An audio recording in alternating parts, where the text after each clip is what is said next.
This episode of New Politics was released on the 31st of May, 2025, and produced on the lands of the Wangal and Gadigal people.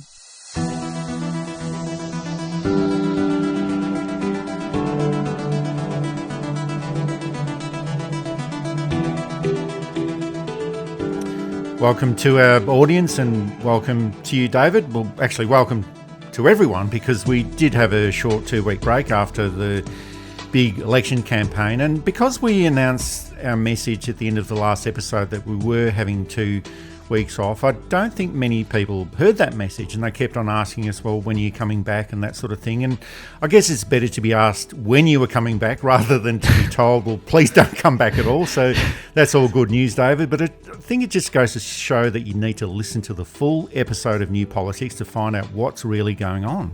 Even the end bit. Yep, it's been a good break in that the election campaign was exhausting. And of course, it wasn't the end of it. We had all kinds of the coalition split. I still don't think David Littleproud's position is going to be tenable for much longer, although I think he's bought himself a bit of a reprieve. We'll talk about that later. We've seen the Labor Party flex its factions with Ed Husich and Mark Dreyfus being dumped from Cabinet, which may be showing deeper rifts in the Labor Party than a victorious and triumphant Labor Party is prepared to admit at the moment. But I'll let you do the big piece of news of the last 2 weeks, Eddie. Oh, that's right, because a lot of people were asking us, well, why did you take a couple of weeks off? And of course we had to have a little bit of a break from the big election campaign, but we also spent the time preparing our new book, and it's available now. It's all about the 2025 federal election campaign. It's called The Red Wave, and it's available through your oligarch of choice for the bargain price of $24.95. But David, I think it's a pretty good book. It starts off in December 2024 when things are not looking so good for the Labor government. It goes through the big build up to the election campaign through January and February. It goes through the time of the floods up north, the budget, the election campaign itself, all the trials and tribulations, the disaster of the campaign from the Liberal Party, the massive victory by the Labor Party. It's got the post-election wrap-up in there and the future of politics as well. Now, it might sound like a novel, but it's not quite like a novel. But if it was, it would probably be something like, I don't know, War and Peace, compressed into 254 pages. And David, I know I'm being a little bit modest here, but yeah, it's a pretty good book and I think we're pretty happy with it. I was pleased to see that it hit the Amazon bestseller lists in various categories. I think it's a worthwhile read and hopefully people will read it and engage with it. If you're a paid subscriber on Substack or Patreon, you get a free copy anyway. But if you want to go and buy extra copies for your friends and families, we're not going to object. Otherwise, read it and enjoy it or be angered by it. Either way.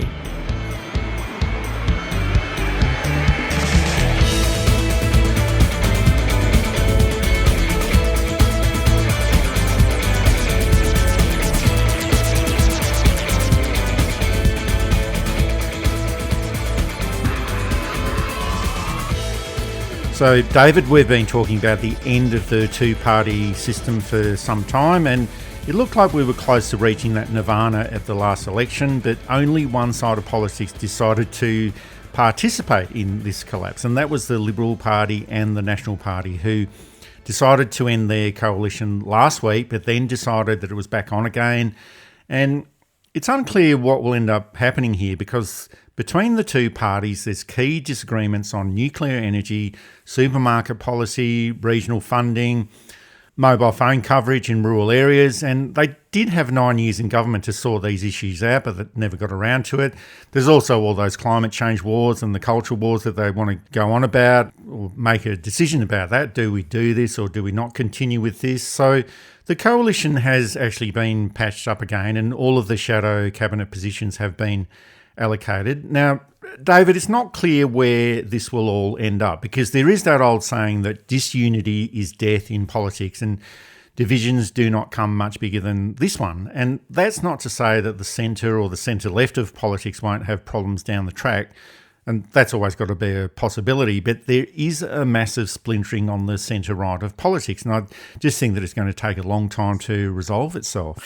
It's an existential crisis. The hardline Dutton-esque Abbottism, I guess you could call it, and I'll get back to why I call it that in a second, not only has failed as a policy, but parties have to survive by being in government. Now, they're out of government now. It was mathematically impossible for them to win the last election. They could have got themselves back into a position where they could win the next election, but they manifestly failed to do that too. Unless there's some major crisis and they get someone in who is a capable, charismatic, good leader whose values reflect what we might laughingly call mainstream Australia. The Liberal Party are at least 2 and probably 3 or even 4 elections away from getting back into power. The National Party, and I say with some pride yet humility, as I predicted, pretty much retained their electoral position. How much longer that's going to last, I'm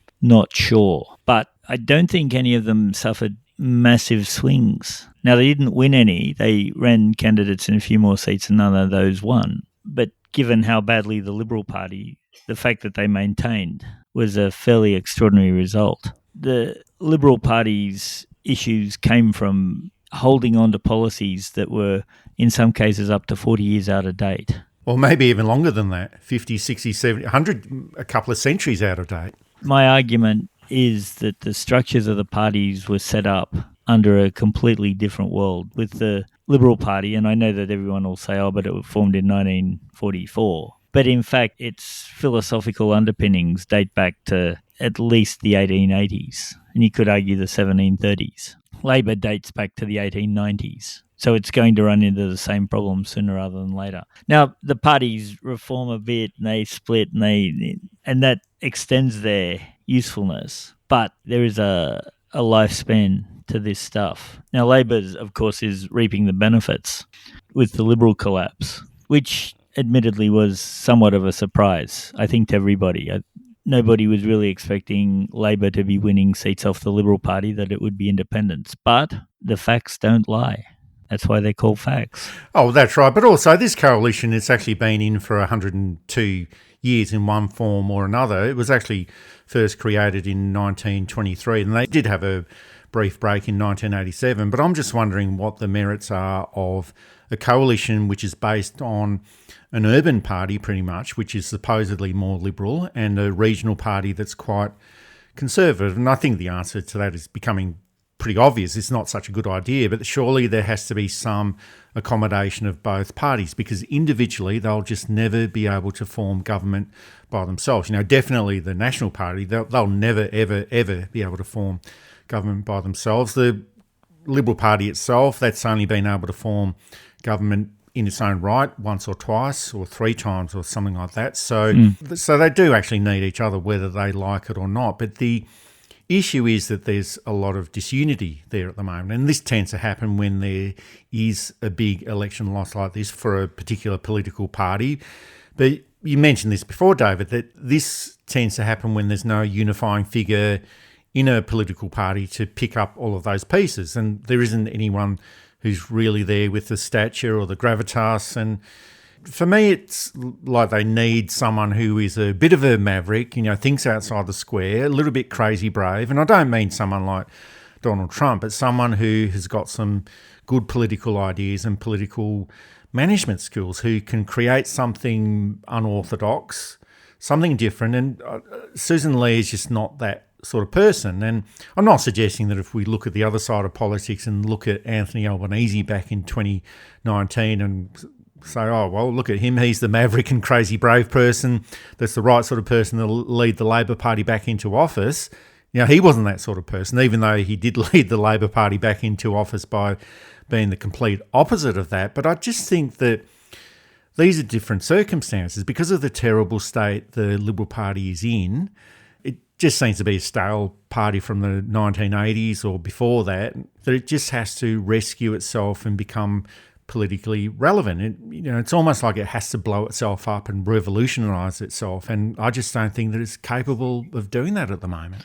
Suzanne Lee was never considered leadership potential till there was nobody left. Oh, but I guess even a leader doesn't know whether they're up to the job until they become the leader, for and sure. she's probably going to go through that process now. So we might be surprised, we might not be surprised. I think she's come across... Let me just qualify this before I get accused of being a liberal shill. I don't agree with her politics at all. I don't think she has a future as the leader. I don't think she is a great choice. I think she was the what's left, this is it choice. But I think she's actually done not so bad as a leader, especially considering she's been dealing with the illness and death of her mother. She's had a feral National Party pushing her to make agreements in positions where they could have waited a week or two to get this stuff in. They botch it anyway. Well, I don't think at this point, she'll go down as one of the great leaders of the Liberal Party. I think she's done okay. The other thing too to remember is that they always give the job to a woman when it's too hopeless for a man, if that makes sense. We remember her going to the Gold Coast on government business and just accidentally buying a unit while she was there on a whim, apparently. None of those optics works. Either she knew she was doing it pre-planned, it squibbed a trip so she could claim travel allowance, or she's got so much money hanging around that she can buy this stuff on a whim. But given the extremely difficult personal circumstances she's been under, she's actually done, I think, okay. Not brilliantly, not so well that I'm going to change my vote towards hers anytime soon. Not that I don't think there's questions she needs to answer about various things, but I also think it's only fair to be fair. And if people are doing better than you think they were going to, and I say this very cautiously too, because we said this about Peter Dutton, I don't think she's going to make the next election. And I think that this process of the coalition falling apart and then getting back together again, it was just this incredibly self-indulgent process. And it seemed that it was pushed forward by the National Party, this idea of the coalition falling apart and then getting back together. And this was at a time of flooding in northern New South Wales. And this would have been a time when they should have been focusing on these issues and representing people. And instead of doing that, they're focusing on themselves. And I'm pretty sure that the government will keep reminding people of this behaviour up until the next election. So since the election loss, it's been less than a month. We're still seeing more of the same from the Liberal and the National parties. They're focused on themselves and not the public. They're focused on the interests of donors and not the public interest. And, you know, this whole process of, oh, well, do we assess our policies that we took to the last election or do we not assess them? Yes, no, maybe. Do we move further to the right or to the centre? Oh, no, we've got to move to the right because that's what Sky News and News Corporation wants us to do, even though that relationship with News Corporation is politically terrible for the coalition. So at the moment, it just seems to be all over the shop, which is what you'd expect after a severe election loss. But even still, you do this sort of stuff behind closed doors. And I just think that it shows a lack of discipline. And sure, you've got to wait until you've completed an election review. But David, they could have listened to every episode of New Politics every week for the past year. We told them what they were doing wrong, exactly what they were doing wrong, and exactly what they could do to fix up their many problems. But they just didn't listen. And of course, we're not here to help the conservative side of politics. But my point is that all the solutions are out there, but you just have to be ready and prepared to look for them and find them as well. I was watching the Four Corners show on it. And yeah, George Brandis was the only one who had any sense that you couldn't just blame central office, that there was a whole lot more, that the policies came from a whole range of people, that the messaging was terrible. The one thing they didn't mention was just how immensely unpopular Peter Dutton was. There was this delusion that they could have won and that Peter Dutton was preferred Prime Minister, and it's quite extraordinary that they went in when the figures were there to show that they could not win this election, but that they could, as I said earlier, they could get to a point where they could win the next election. Now, of course, publicly, you're not going to say, well, we're not going to win this one. This is the strategic election to get us into position. So I get that. But after it's over, when they're still saying, oh, you know, in January we could have won, you couldn't have won. There was a great podcast with Tony Barry and Barry Cassidy through The Guardian. And Tony Barry is a Liberal Party pollster, actually works with Kos-Samaras, the Labor Party pollster. They're in business together. And Tony Barry went through a lot of reasons that weren't addressed from the politicians, but were clearly a case. For example, Sky News didn't have much effect over the broader electorate, but had a big effect over Liberal Party members who would watch Sky News and then go to the branch meetings and spout that as policy and get it put in as policy through the usual channels. The other big one was that there was no consequence for bad behaviour. How much did Tim Wilson get away with? How much did Scott Morrison get away with? How much did Josh Frydenberg get away with? Suzanne Lee, Peter Dutton, all of them. Angus Taylor. Angus Taylor should have been forced to retire. Barnaby Joyce. They should have been forced to retire. Now, you could argue, well, Barnaby's getting his consequence. He's been dumped from the shadow cabinet and they didn't even interview him about it. But really, he shouldn't be allowed anywhere near a seat. Angus Taylor shouldn't be allowed anywhere near a seat, let alone being considered leadership material. And it was a close vote. It wasn't as if Suzanne Lee got in by all votes but one or two. It was 29 to 25. And some of the number crunchers have looked at some of the votes that she got, and looks like there might be another spill in 6 months in which presumably Angus Taylor will win with Jacinta Price. And they're nowhere near being fixed. The impact that Tony Abbott had, that him and Peter Credlin shaped a lot of policy, even though he is not only a failed Prime Minister, he lost his seat. And she failed as advising him as Prime Minister because they kicked him out under 2 years based on her advice that she'd given him and he acted on. And yet the party was, for some reason, enthralled to them. So there's a lot of stuff that they've got to face up to. Oh, of course they do. And a lot of people have actually asked us, well, what can the Liberal Party do to survive? Well, it's not our job. And as I've said before, we're not here to help the conservative side of politics, but we were asked, so we shall deliver. But I think a lot of lessons can be found in history. You know, what's happening now is the Liberal Party's version of 1943, you know, when the United Australia Party was in complete shambles, dissolved and then became the modern Liberal Party, and they were back in office in 1949. So homework for the Liberal Party, study the events of 1943, but they could also do some more recent study, you know, maybe pick up a bit of French at the same time and study the rise of Emmanuel Macron and En Marche in France in 2016. And I think this is where the crazy brave maverick that I talked about before comes into it. You know, get someone who can dissolve the Liberal Party, which is pretty much dead anyway and it feels like an old stale political party, throw up all the seats and see where they land. You know, who wants to be part of this new party? Extend the invitation to the community independents and see if they're interested. As a centrist party based on true liberalism, climate change, forward thinking, stop being arseholes, stop being the nasty party, drop the Conservatives, clean out all the rubbish behind the scenes and become a new party. Now, I will still never vote for them, but they're in such a bad spot that I think that radical problems need radical solutions. And you need a good opposition. It doesn't matter that you'd never vote for that opposition, but an opposition should keep a government in check, should hold them to account, should agree with the good things, should fight the bad things. And you want an opposition in such that if your side does lose, you don't feel so bad that the other side's taken over, because you know that they've got the best interests of the country at heart and that they are working as best as they can see for the majority of Australians. We haven't had that with the Liberal Party since at least Howard, even though Howard kept winning and he was able to tell people that that's who he was working for. The reason our economy is so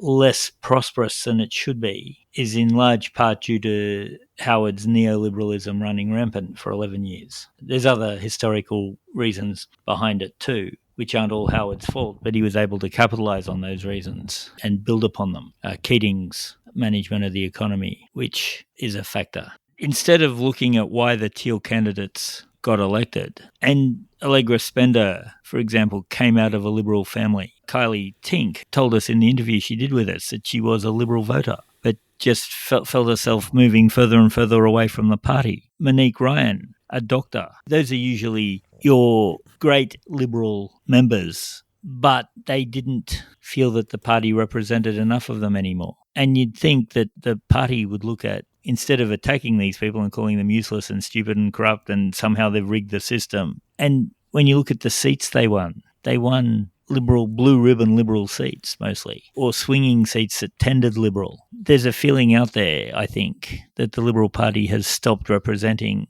anybody. When Menzies forms the Liberal Party, and it's not just Menzies, I know, but when Menzies formed the party, he had identified exactly who the electorate was. New emerging middle class who were aspirational, sure, but they were very community-based. And I think most importantly, they were urban and suburban. And he recognised that in his famous Forgotten People speech. He praises them. These are the people who, when things go bad, they turn inward. They don't turn outward for help, not like those socialists. He doesn't say that, but that's the implication. They go in and they help themselves. They don't want government intruding on every aspect of their life, which is different to the small government of Howard. They still wanted government for infrastructure. They still wanted government for pensions. They still wanted government for education and for health. But they didn't want what they saw as a socialist endless red tape and regulations everywhere, which suited a new and emerging post-war society.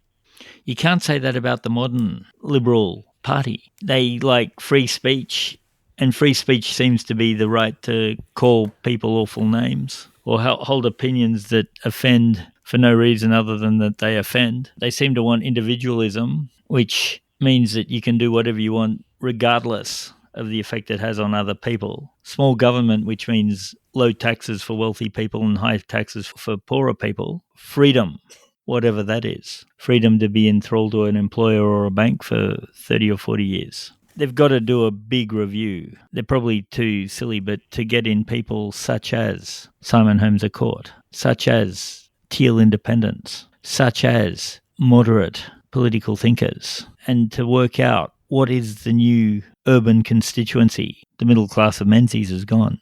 There's still a middle class here. Don't get me wrong, a lot of our listeners fall into that. And also I know a lot of our listeners are never going to join the Liberal Party anyway. But as a historian, I think it's important that everybody's view is represented in some kind of way in the centre. One Nation identified its constituency. Jackie Lambie identified her constituency. Bob Katter knows his constituency inside out. And that's who votes for these people. People say, how can you vote for them? Well, you're not in that constituency. But if you are, those are the people who represent you, or who at least seem to represent you. And the Liberal Party hasn't done that. They've just decided, we're here, we're entitled to rule, we can do as we want, and every now and then we'll throw a bone to voters to make sure we stay in power. And it's finally failed.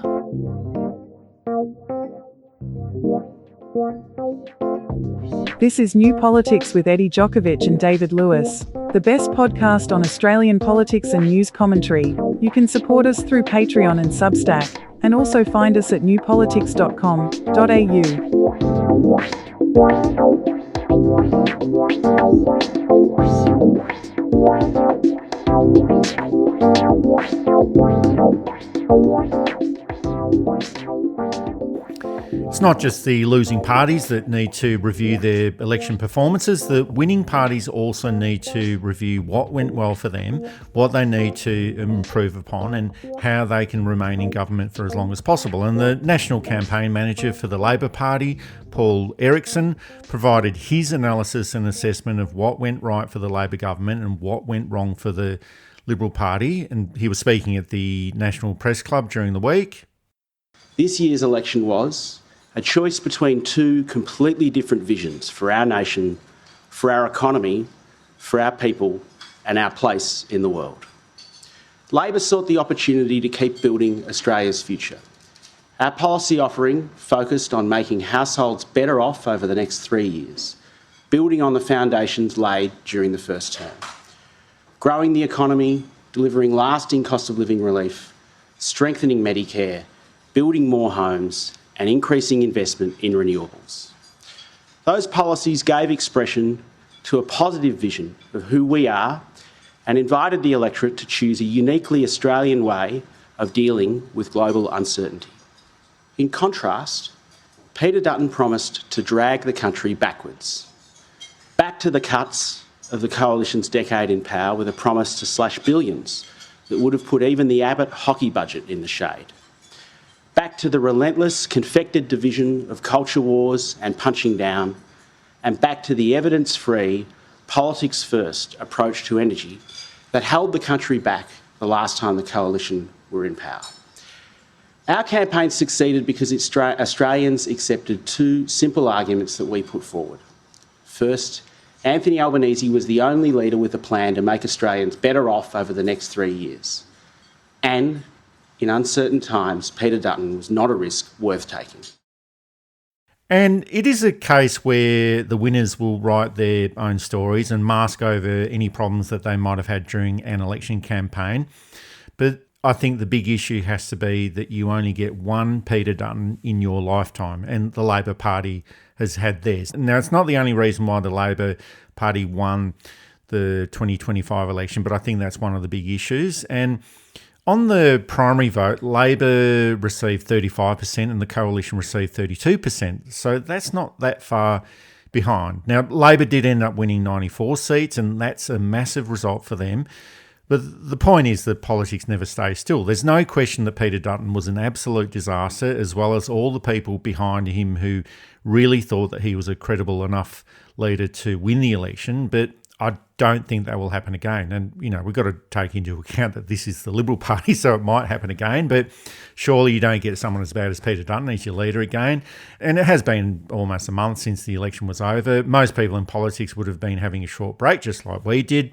But then we'll start preparing for the next parliamentary term. But I think those are the two big factors that the Labor government needs to be mindful of. That, yes, they did have a big victory seat-wise, but there are those two issues of winning against a disastrous opposition leader and the primary vote for the coalition not being too far behind, because things can change very quickly in politics. Anything can happen. It's unlikely, but we might get some massive scandal burst open for the government where they lose everything and it costs them the next election. Highly unlikely that, one, there'll be a major scandal. They've gone 3 years without a major scandal, and I think the team is fairly unified. Mark Dreyfus has threatened to come out and spill things. Whether he will do it now and it'll be forgotten in 3 years, whether he'll wait closer to the next election to try and wreck, or whether he'll use it as some kind of way to destabilise either the Prime Minister or the factions that got rid of him, remains to be seen. Ed Husic has already started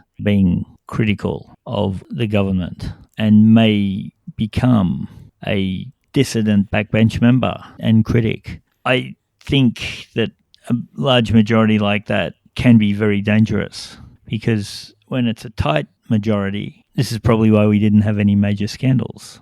I don't think that the victory is all positives. I think it's great. They deserve congratulations. They worked very hard for it. All of that, yes. But there's dangers ahead that may not even be able to be predicted. On the other big point that Paul Erikson made, and he suggested this quite a few times, that the continuing success for the Labor government will be based around not doing the things that you didn't promise in the election campaign and not going for overreach. And I guess he's the expert there because he's won 2 elections in a row, so we can't deny that. And, you know, of course we have to look at the elections from the past, but my feeling is that it can't just be a case of limiting things to what was proposed at the 2025 election and just running with that, because politics changes. The world is different every single day. And Bob Hawke didn't say anything about floating the dollar back in 1983 during the election campaign, but that's exactly what he did when he became Prime Minister, because it was something that had to be done at that time to rescue the economy, which was just during a pretty bad recession at that time. And the issues of today, well, they'll be different to the issues in 2026 or 27 or 2028. And I just feel that the first part of this parliamentary term is when the government needs to implement the hard choices and the difficult programs that it wants to introduce. And this is what the Howard government did in 1996 and 2004. It's what the Abbott government did in 2013. And sure, they suffered politically for it. And as bad as many of those things were, the Liberal Party implemented their agenda and their ideology. And a lot of the things that the Howard government introduced in 1996, that extreme brand of neoliberalism, well, that still exists today, like a bad smell. So if the Conservative side of politics can do it, introduce the things that they didn't talk about before the election, then the centre-left should be able to do it too, especially when they've got such a large mandate. And I guess that will be the pressure point in this next parliamentary term. That idea, as Paul Erikson suggested, that doing the things that you did promise is the key to electoral success and not going to overreach, but then on the other side, using up that political capital to implement a true Labor agenda. And I think that's going to be an interesting dynamic in this next parliamentary term. I've got to say, it hasn't started off promisingly with the extension of the gas mining. On the other hand, let's be fair, they've started talking out against the genocide. Now, it's not enough, but it's something, and it's better late than never. So there's that. It's really going to depend on the will of Cabinet and the courage of Cabinet and the Prime Minister to jump through and try and be a bit more bold than they have been. And the priority has been winning the seats and then keeping the seats. And then in third or fourth place is good policy, whereas good policy tends to win elections probably since 75, where Fraser doesn't actually have a lot of policy, except haven't these Labor people been bad? And there was a lot of good Whitlam policy, the education policy. Whitlam, almost till his dying day, was always approached by people who thanked him for allowing them to go to university. And that was great policy that helped a lot of people. Well, it's always going to be about introducing good policy and the best policy, but I just feel that one of the first tests of policy is coming up pretty soon. It's one of the things that the Labor government actually did promise to do, and that's the superannuation policy of applying a higher rate of tax on superannuation balances of over $3 million and returning superannuation back to this idea of being a retirement vehicle rather than a tax minimisation scheme. And overall, this only affects 0.5% of all superannuation accounts, and the voices opposing this have become noisier since the election result. And this is actually already a bill in Parliament, and it was proposed over a year ago. So the legislation is there, and if the government withdraws this legislation, which is not really much of a reform, well, I'm just thinking, well, what sort of hope do we have of doing any of the major reforms that need to be taken? If we're looking at Whitlam, which he just described, how could we achieve any of those things that the Whitlam government produced if things are dropped at the first sign of any tension within a noisy minority? But, all of these issues related to reform or reforming the tax system to make it fairer for working people and for the benefits of the mining sector to be shared more evenly, we can only use the political system to implement these. We can't just wave a magic wand around and all of these things are magically in place. But the point is that as hard as all of this stuff might be, whether it's superannuation bills or tax reform or any other sort of reforms, it would be easier to implement these things now. It's still difficult, but it's a lot easier to do it now for the Labor government than it would have been in the previous term or in 2010 during the hung parliament or before 1996. This is the time for a Labor government to implement its agenda and do all the reforms that it wants to achieve. They don't have as hostile a Senate. The Greens have expressed their willingness to work with the Labor Party on good policy. That remains to be seen whether both sides, I think... Well, also someone's good policy might be someone else's bad policy. For sure, yeah. If you ask Suzanne Lee what good policy is and you ask Anthony Albanese what good policy is, you will get two completely different answers. Maybe they're both wrong. But I think Larissa Waters probably has taken, with her election as head of the Greens, will hopefully make things a bit easier. I can't help but feel that there was a little bit of personal rancor between Adam Bandt and Anthony Albanese, which may have made things a bit more difficult. And with Adam Bandt's loss of his seat, the Labor Party may be able to be a bit more diplomatic, tactful and productive with the Greens. This isn't a criticism of Adam Bandt, by the way. I'm just looking at circumstances as they are rather than as they could be or should be. We don't know what Larissa Waters will be like as a Greens leader. I assume she'll be good. She was voted unanimously in, and time will tell. I think, the Labor Party's got to really think about what's going to keep them with strong government, and they're about halfway there at the moment. Hopefully they'll move closer to 100% than move backwards. But again, we'll see.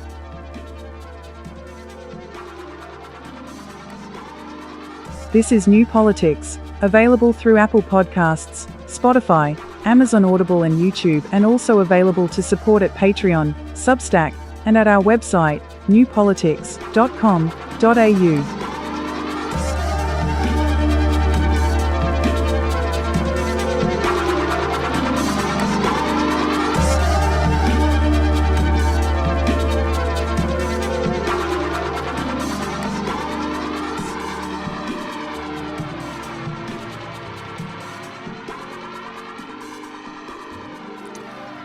The Prime Minister, Anthony Albanese, has strongly criticised Israel over its restrictions of humanitarian aid going into Gaza. And here's what he had to say during the week. Israel's actions are completely unacceptable. It is outrageous that there be a blockade of food and supplies to people who are in need in Gaza. We've made that very clear by signing up to international statements. I made it clear in a discussion that I had with the President of Israel. I made it very clear that Australia finds these actions as completely unacceptable, and we find Israel's excuses and explanations completely untenable and without credibility. People are starving, and the idea that a democratic state withholds supply is an outrage. Hamas, a terrorist organisation who should have no role in the future of Gaza or the West Bank. We make that very clear. We make clear that hostages should be released immediately. We've consistently and unequivocally opposed what happened on October 7. But states which are democratic states have a responsibility to behave in a way that is consistent with international law and with humanitarian concerns. And the whole world is concerned about what has occurred. And this is the strongest language that's been used by the Prime Minister against Israel since the genocide in Palestine started up in October 2023. It's a little bit late, but better late than never. And this is the point where if the government is going to change its position on Israel and start calling it out, well, this is the time. It's just after an election. And if the decision to offer 100% support to Israel and 0% support to the Palestinian communities in Australia was done for political reasons in the lead up to the election, and that's morally repugnant to go through that process, but ultimately that was the correct political decision if the intention was to avoid any blowback during the election campaign. But the point is that the election is now over and the Labor government won in a massive landslide. But as we found out with the election results, the issue of Palestine didn't affect the election result one way or the other. And we also found out that the power of the Israel lobby groups and the Zionist lobby in Australia is a bit of an illusion. It's a noisy minority that thinks it's got a lot of clout, but it didn't influence the election outcome at all. Now, it might also be a case where the Prime Minister has made these strong comments and then gets a lot of phone calls from the lobby groups to harass him, and he might scale back his comments a little bit, which he started doing just the day after. But the point is that the election is over. Labor won and won by a lot. This is the time that the government needs to start taking stronger action on the state of Israel. It still won't undo the 19 months of nothingness on this issue, but this is the time that they have to start doing it. Yeah, they've got the numbers. This stuff would be pretty much waved through the Senate. The Greens has been the only political party that's been consistently opposed to the genocide and put a lot of pressure on the government to try and change their approach and to be more in line with Labor Party policy, which recognised a free Palestinian state. It might take a lot of that anguish out of Penny Wong's face, who to me seems extremely conflicted with what she's done and what she's had to do. She might just become the foreign minister that she has the potential to be, and that's being one of the very best we've ever had. She's not got there yet because of her stance towards the Gaza Strip. And of course, as a foreign minister, you are bound by things that you don't necessarily agree with. But nonetheless, where do you draw the line?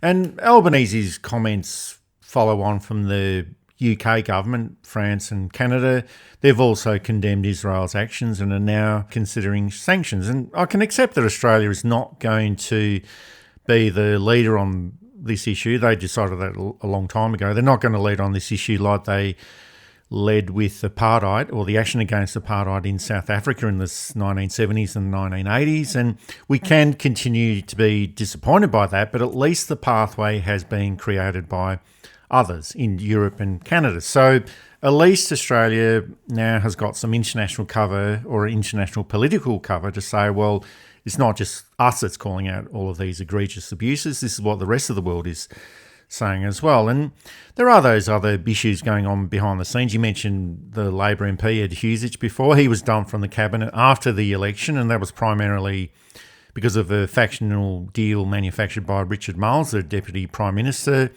Ed Husich suggested he was probably dumped because of his political position on Gaza. We can't say for sure, but it probably was. But whatever the case is, Ed Husich can be more outspoken about this issue, and he's definitely been more outspoken over the past couple of weeks, and he suggested further actions such as recalling the ambassador in Tel Aviv. He's also suggested sanctions. He's also suggested reassessing the military arrangements with Israel. And these are things that many people in Australia have been calling for. The Australian Greens, they've been calling for it as well. The Palestinian community, David, you and I have been calling for these actions for some time, and might have been dismissed as the fringe parts of the community before, but now we've got a member of the government, albeit a backbencher, who's calling for these actions as well. So it's a small groundswell, but it's started, and it's a groundswell that I think is getting stronger. Yeah, I think public pressure works. There's still disgraceful things happening, of course. You've got the Queensland government taking away the $15,000 fellowship. $15,000 is nothing in the Queensland economy. And it was an Indigenous rider, so it hit all the perceived, and I say perceived very strongly, perceived Queensland biases. The Chris Afuli government is trying to tap into the more base and more primitive psyche of the electorate. And again, I can include every state in that too. I'm not here to kick into Queenslanders. Hello to all our listeners in Queensland. And there was also another issue during the week where Nasser Mashni from the Australia Palestine Advocacy Network was interviewed on the ABC by Catherine Robinson to provide his perspectives on what the Prime Minister had said the day before. And he certainly went a lot further. Here's what Nasser Mashni had to say. We welcome the Prime Minister's stance and his language, and I would say to him it's 596 days too late. We're on day 597 of what the International Court of Justice said was a plausible genocide. What we've got is world leaders now perhaps scrambling to clean up their legacies. He talked about Israel as being a democracy. This is not a democracy. It's a rogue apartheid genocidal state headed up by a war criminal. It's time for Australia to do more than just talk about words, but to put things in place like sanctions, like ending two-way military trade and cancelling our contract with Albert Systems that killed Australian aid worker Zomi Francon. Australia needs not to be the last country to enact sanctions against this rogue apartheid state. We need to do the right thing. We took a leadership role in apartheid South Africa. We can take a leadership position in apartheid Israel. Our Foreign Minister urged Israel to show restraint in the very early stages. We've called upon Israel. Israel's not listening. It's a rogue state. It's time to treat it that way. The ALP has had a very strong position on Palestine, and it's held back for whatever reason. Perhaps it's been the Israel lobby, which we've seen to be impotent at the last election. It's time for the ALP to lean in to a more just position, to the elbow, quote-unquote, of old. It's time for Palestine to be free from the river to the sea. He knows what that means. We know what that means. It's equality and humanity for all people in that geography, not just the Jewish people. No supremacy. And the following day, the interview vanished from all of the ABC's platforms. It vanished from iView. It was deleted from News 24. The story based on the interview was removed from the ABC website. And this was after pressure from the Israel lobby and Zionist groups. And these complaints were made directly to the chair of the ABC, Kim Williams, who is a self-proclaimed lifelong supporter of the State of Israel. He can choose to be that if he wants. And then the interview with Nasser Mashni was removed. Now, Kim Williams, if your preference is to serve the state of Israel and not in the public interest, well, mate, you're in the wrong job and you've just got to go. This is unacceptable for a public broadcaster to do this. They've actually learned nothing from the Antoinette Lattouf experience. The chairperson of the ABC, they shouldn't be interfering in the day-to-day management of the ABC, especially when it comes to political matters and especially when it comes to Israel and Palestine. That's not their job. The new managing director is Hugh Marks, and he was from Nine Entertainment. So again, another not terribly appropriate appointment to a position that requires an absolute understanding of what public broadcasting is. It's not about ratings. It's not about commercial viability. But the ABC is a different job, and it has to be a different job. Oh, but it's also the process that went on here, or, what sort of process? There's no explanation. There's no process. We never hear who's made these complaints, although we could probably suspect who it is. But it's like this weird fascist McCarthyism, not just the ABC, but in the... Well, we saw it with Creative Australia as well. We saw it in the State Library of Queensland. It's like this new version of Stasi-land. It's like these decisions made by an authoritarian dictator. We never find out what's going on. It's totally undemocratic. They probably learned something from the Antoinette Lattouf in that I don't know that you can sue the ABC for taking an interview down because they have final choice of what goes up, and they could come up with all kinds of reasons that sound reasonable but are probably totally made up, like, oh, we didn't feel that it was a good enough interview, there were technical issues, it got wiped, the dog ate it, etc. Whereas with Antoinette Lattouf, it opened them for a bruising and punishing court case in which we discovered that they all can't stand each other, and if they expended the energy they used throwing each other under the bus that they did in doing their jobs, we'd have had probably one of the world's greatest public broadcasters by a long shot. This one, they've taken it down, and as I said, they can give any reason. In the end, we didn't feel the interview was broadcast worthy for reasons that you don't need to worry yourself about. But the internet is a funny thing. These things survive. They're going to take a kicking. And how many people are going to listen to that particular interview anyway? Well, I guess it's the Streisand effect. More people are now listening. Yeah. It's back online through social media, not at the ABC, but more people are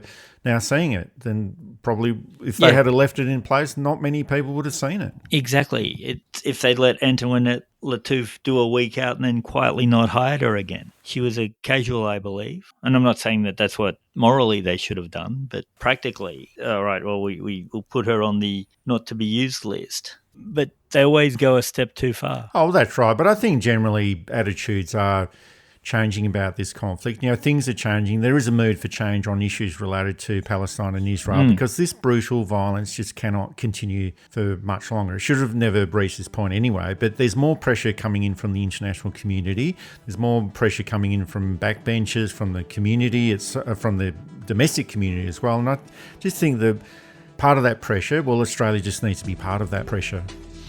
Australia tried the same thing in 1788 and beyond to varying levels of intensity. So there's a sense in which tact is needed, otherwise it's, well, you did it too. Having said that, you'd like to think that we've matured enough, and it would be a great step in terms of reconciliation for the Prime Ministers to say, yep, we did a lot of bad things, but we realise they were bad. You should stop them now before it's too late, to the Israeli government. Of course, the Israeli government under Netanyahu isn't going to listen, but the rest of the world will be watching, and those countries that have already condemned Israel will appreciate the support. That's it for this episode of New Politics. Thanks for listening in. And if you'd like to support our style of journalism and commentary, please make a donation at our website at newpolitics.com.au. We don't beg, plead, beseech or gaslight you about journalism coming to an end. We just keep it very simple. If you like what we do, please send some support our way. It keeps our commitment to independent journalism ticking along. I'm Eddie Djokovic. Thanks for listening in, and it's goodbye to our listeners. I'm David Lewis. We'll see you next time.